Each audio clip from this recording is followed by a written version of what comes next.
మీరు చెప్పినట్టు చేశాను. చివరికి మీరు చేసిన పాపాల్లో కూడా పాలు పంచుకున్నాను. అత్తయ్య, ఏమైంది? బావకి దెబ్బ తగిలిందమ్మా, రక్తం పోతుంది.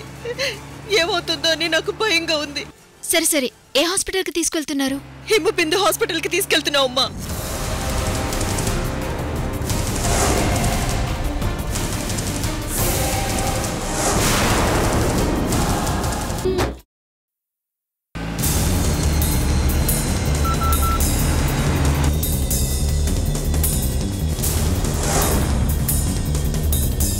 ప్రస్తుతం స్విచ్ ఆఫ్ చేయబడినది.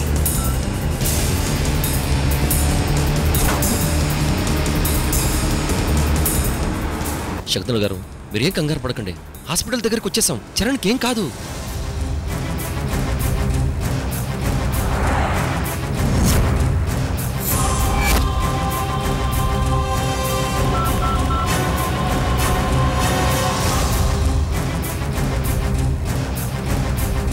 ప్రస్తుతం స్విచ్ ఆఫ్ చేయబడినది. నా చెల్లెలు నేను చిన్నప్పటి నుంచి మా నాన్నగారికి దూరం అయ్యాం. ఇప్పుడు దగ్గరయ్యాక ఆయన మమ్మల్ని గుర్తుపట్టకపోవడం నిజంగా నేను భరించలేకపోతున్నాను. దీనంతటికీ కారణమైన ఆ శకుంతలని ఏం చేసినా తప్పులేదు. దాన్నసలు చంపేయాలి.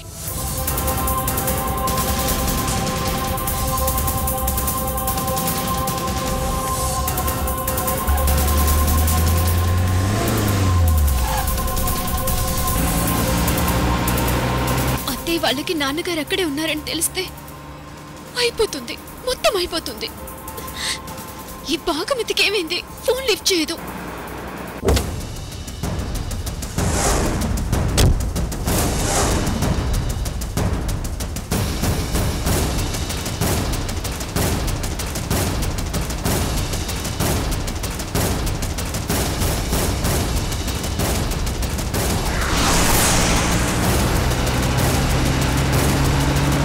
ప్లీజ్ విక్కీ, ఎమోషన్ అవ్వకు. వాళ్ళకి బుద్ధి చెప్పాలనే కదా అమూల్ ఇంత చేస్తుంది.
చరణ్, వీడు నా ప్రాణం.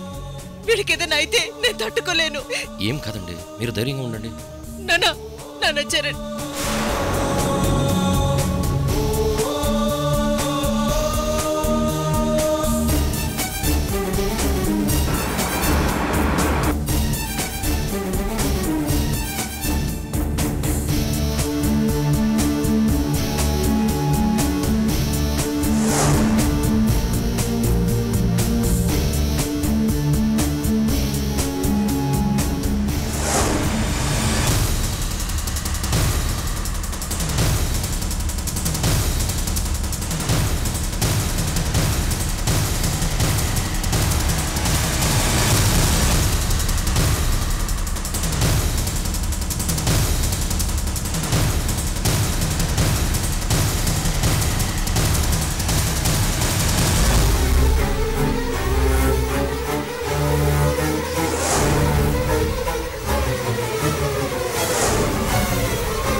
మయూర్, చరణ్ కళ్ళు తెరవట్లేదు. మీరు కాసేపు కామ్గా ఉండండి. మనిషి అలా ఉలుకు పలుకు లేకుండా ఉంటే ఎలా కామ్గా ఉండమంటావయ్యా? చరణ్, చరణ్, నాన్న చరణ్, చరణ్, నాన్న చరణ్. Doctor, doctor.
చెప్పానా నాకు అక్కడ గుర్రం ఆట చాలా బాగుంది. నేను ఇక్కడికే తీసుకొస్తాను, కూర్చోండి. గుర్రమా? ఇక్కడికి ఎలా తీసుకొస్తావు? నేను తెస్తాను, చెప్తున్నా. మీరు కూర్చోండి. విక్కీ, నేను వెళ్ళి అంకుల్కి ఏదైనా జ్యూస్ తీసుకొస్తాను. వద్దులే, నువ్వు ఇక్కడే ఉండు, నేను వెళ్ళి తీసుకొస్తాను. ఎందుకులే విక్కీ, మళ్ళీ అంకుల్ బయటికి వెళ్ళిపోతారు. నువ్వు ఇక్కడే ఉండు, నేను వెళ్ళి తీసుకొస్తాను. సరే నాన్నా. ఏంటి నాన్న? మీరెప్పుడు కూడా బయటికి వెళ్ళకూడదు. ఏం కావాలన్నా ఇక్కడికే తెస్తాం. అత్తయ్య వాళ్ళు అన్నయ్యని భాగవతిని చూస్తే నాన్న కూడా ఈ హాస్పిటల్లోనే ట్రీట్మెంట్ చేయించుకుంటున్నారని తెలిసిపోతే నో, అలా జరగడానికి వీల్లేదు. ఈ లోపే నేను నాన్నగారిని కలవాలి.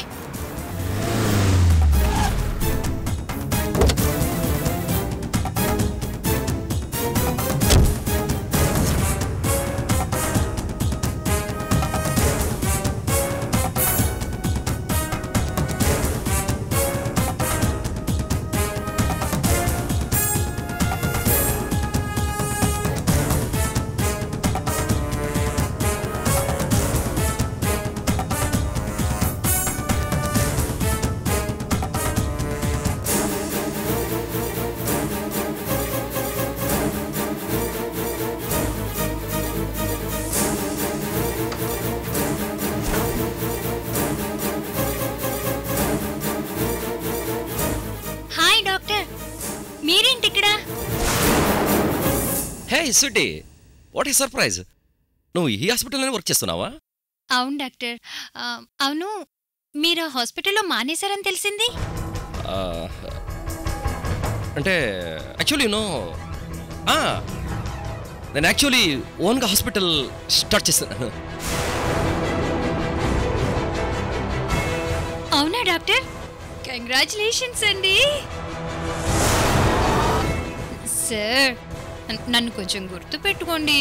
ఏయ్ నాటి, నిన్నెలా మర్చిపోతాను? నువ్వు ఎలాంటి దానివంటే పేషెంట్కి మెడిసిన్ ఇక్కి మొత్తెక్కిస్తే నువ్వు నా పక్కనుంటే చాలా సర్రని మొత్తెక్కిస్తుంది నాకు. నిన్నెలా మర్చిపోతానా? మీరు చాలా రొమాంటిక్గా మాట్లాడుతున్నారండి. ఏయ్ దొంగ! వీడేంటి దారికి అడ్డంగా నిలబడి నర్సుతో నసపెడుతున్నాడు? ఇక్కడి నుంచి కదలడా? అయ్యో, ఇప్పుడు నేను నాన్న దగ్గరికి ఎలా వెళ్ళాలి? వీడిని ఎలాగైనా ఇక్కడి నుంచి డైవర్ట్ చేయాలి.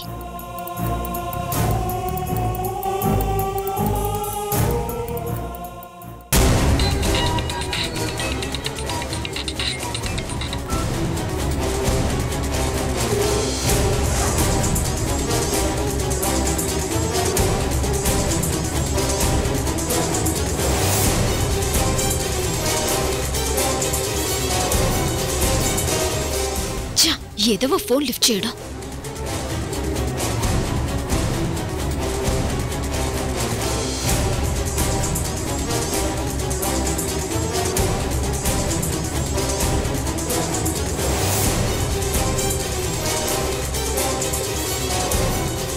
డ్రీమ్ మెంటల్, ఫోన్ లిఫ్ట్ చేయి.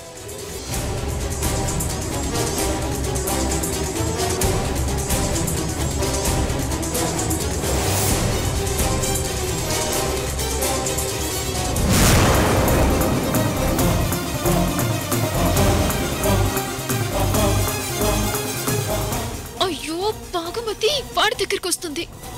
ఇప్పుడెలా? వాడు చూసేస్తాడే. అయ్యో షిట్, భగవంతుడా!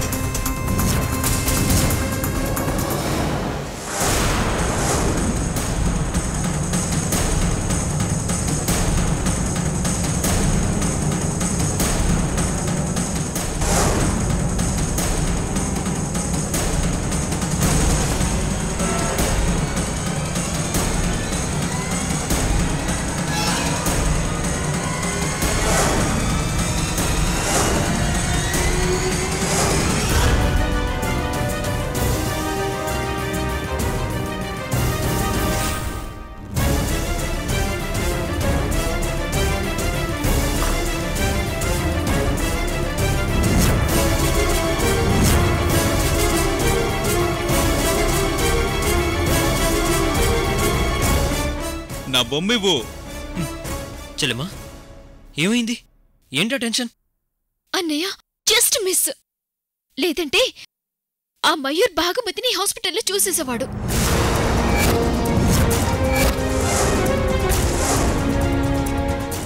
వాడి హాస్పిటల్ కిందకు వచ్చాడు. ఆ చరణ్కి దెబ్బ తగిలింది. అనుకోకుండా వాణ్ణి కూడా ఇదే హాస్పిటల్కి తీసుకొచ్చారు. నాకు వాళ్ళు ఈ హాస్పిటల్కి వచ్చారని సడన్ గా తెలిసింది. ఫోన్ చేస్తుంటే నీ ఫోన్ ఏమో స్విచ్ ఆఫ్ అని వస్తుంది. భాగమతి ఏమో ఫోన్ లిఫ్ట్ చేయట్లేదు. అయ్యో, మేం ఫోన్లు 2 రూమ్లోనే పెట్టి బయటున్నాం. మీరేం చేశారు, ఎక్కడున్నారు అన్నది ముఖ్యం కాదు. వాళ్ళ దృష్టిలో నాన్నగారు లేరనుకుంటున్నారు. ఇప్పుడిక్కడున్నారని తెలిస్తే వాళ్ళు ఎంతకైనా తెగిస్తారు. అదే నా టెన్షన్ అంతా. వాళ్ళు చూసుంటే నిజంగా చాలా ప్రమాదం అయ్యేదమ్మా. ప్రమాదం ఏంటన్నయ్య? ప్రాణాలు తీయడానికి కూడా వెనకాడరు. మన అదృష్టం బావుండి వాళ్ళకి తెలియలేదు. లేదంటే నా ప్లాన్ మొత్తం స్పాయిల్ అయ్యేది.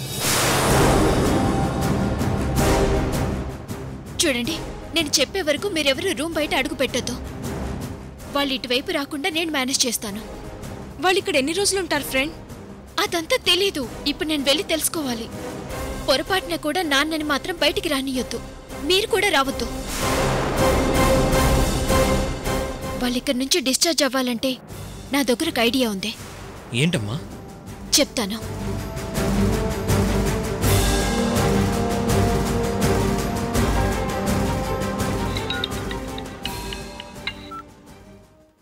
హలో, ఏమ్మా, ఏమైంది? మీతో కొంచెం పనుందండి. చెప్పమ్మా. చెప్తాను. మీరు అర్జెంటుగా హిమబిందు హాస్పిటల్ దగ్గరికి వచ్చేయండి. ఏమైందమ్మా? కంగారేం లేదుగా? అదేం లేదు. యాక్చువల్గా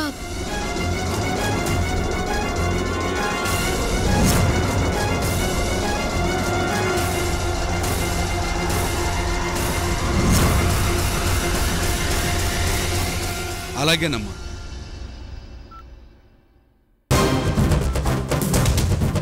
అన్నయ్య, చెప్పిందంతా గుర్తుంది కదా? ఎట్టి పరిస్థితుల్లోనూ మీరెవ్వరూ బయటికి రాకూడదు. అలాగేనమ్మా.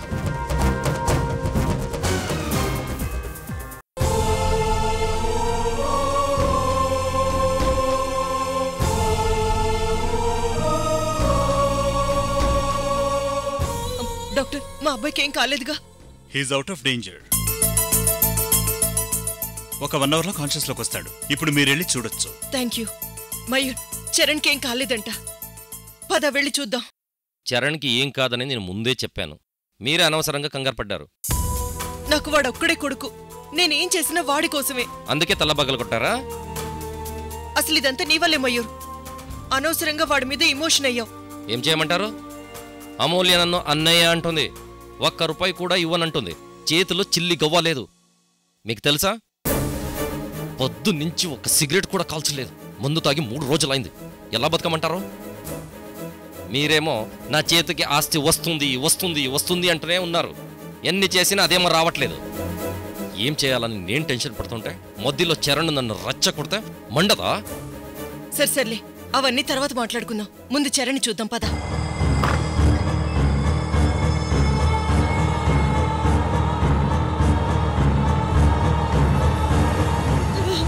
చరణ్,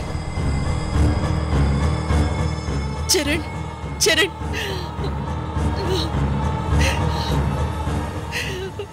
అదృష్టవంతుడు.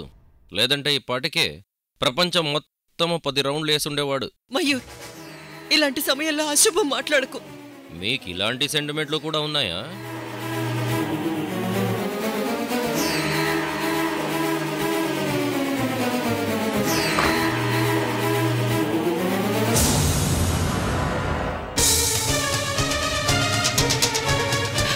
అత్తయ్య, అమ్మా అమూల్య, వచ్చావా? బావకేమైంది? తలకి దెబ్బ తగిలిందమ్మా. డాక్టర్ గారు అవుట్ ఆఫ్ డేంజర్ అన్నారు. అవునా? అసలు తలకి దెబ్బలే తగిలింది? అంత నీ వల్లే.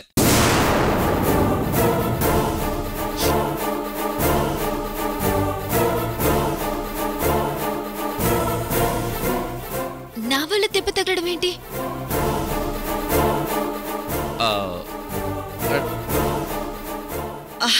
అది అది నీ వల్లంటే నీ వల్ల కాదమ్మా. నా వల్ల కానప్పుడు అన్నయ్య అంతలా నా వల్లే అని ఎందుకంటాడు? అంటే అది నీ వల్ల ఏం కదమ్మా.